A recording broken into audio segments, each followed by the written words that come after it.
পুরনো স্মৃতি হঠাৎই হয়ে উঠল নতুন বিস্ফোরণ। দীপিকা পাড়ুকোনকে নিয়ে অভিনেতা মডেল মুজাম্মিল ইব্রাহিমের কয়েকটি মন্তব্য মুহূর্তেই ভাইরাল হয়ে যায়। শুরু হয় তীব্র সমালোচনা, কিন্তু বিতর্ক বাড়তেই সামনে এসে জানালেন পুরো ঘটনা নাকি ভিন্ন। কি বললেন তিনি, চলুন জেনে আসি। 1 বছরের পুরনো একটি সাক্ষাৎকার, আর সেটি হঠাৎ নতুন করে বলিউডে তোলপাড়।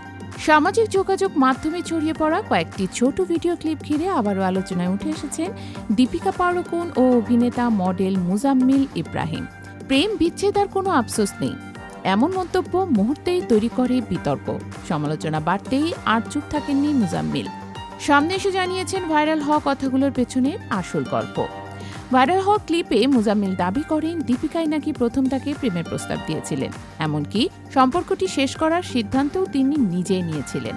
তার আরেকটি মন্তব্য, আমি কাউকে ছেড়ে আসার জন্য কখনো আফসোস করি না, নিয়েই সামাজিক মাধ্যমে ব্যাপক আলোচনা ও সমালোচনা শুরু হয়। বিতর্ক বাড়তি নীরবতা ভেঙে ইনস্টাগ্রামে নিজের অবস্থান ব্যাখ্যা করেন মুজাম্মিল। তিনি জানান যে সাক্ষাৎকারটিকে এখন নতুন দাবি বলে প্রচার করা হচ্ছে, সেটি আসলে 1 বছরেরও বেশি আগে ধারণ করা হয়েছিল। তার ভাষায় ভাইরাল হওয়া অংশগুলো একটি দীর্ঘ আলাপের ছোট ছোট অংশ মাত্র। সম্পাদনার কারণে কথার আসল প্রেক্ষাপট, দ্বিধা এবং তিনি যে সম্মান বজায় রেখে বিষয়গুলো বলেছিলেন সেগুলো হারিয়ে গেছে। মুজাম্মিল আরও বলেন, তিনি সবসময় তার অতীতের মানুষদের সম্পর্কে সম্মান রেখে কথা বলার চেষ্টা করেছেন এবং এখনও সেই অবস্থানেই আছেন। তার বিশ্বাস, ব্যক্তিগত জীবনের চেয়ে কাজ নিয়েই মানুষের আলোচনা হওয়া উচিত। একই সঙ্গে তিনি বলেন, সত্য কথা বলা জরুরি, তবে সেই সত্য অবশ্যই সম্মান বজায় রেখেই বলা উচিত। 2025 সালের জুনে সাংবাদিক সিদ্ধান্ত কাননের ইউটিউব অনুষ্ঠানে প্রথমবারের মতো দীপিকার সঙ্গে অতীতের সম্পর্ক নিয়ে মুখ খুলেছিলেন মুজাম্মিল।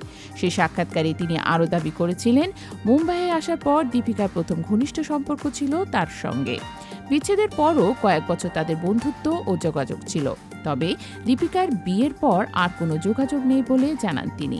সবচেয়ে গুরুত্বপূর্ণ বিষয় হলো, মুজাম্মিল স্পষ্ট করে বলেছেন দীপিকার সাফল্য দেখে তার কখনো হিংসা হয়নি, বরং তিনি খুশি যে দীপিকা নিজের পরিশ্রমে আজ বলিউডে অন্যতম সফল অভিনেত্রী হয়ে উঠেছেন। এদিকে ব্যক্তিগত বিতর্কের বাইরে কাজ নিয়ে ব্যস্ত সময় কাটাচ্ছে দীপিকা পাড়ুকোন। বর্তমানে তিনি সিদ্ধার্থ আনন্দের নতুন সিনেমা কিং-এর শুটিং করছেন। এই ছবির কাজ শেষ করেই তিনি মাতৃত্বকালীন বিরতিতে যাবেন। তবে পুরনো সাক্ষাৎকার ঘিরে শুরু হওয়া এই বিতর্ক এখন কোথায় গিয়ে থামে, সেটি দেখার অপেক্ষা।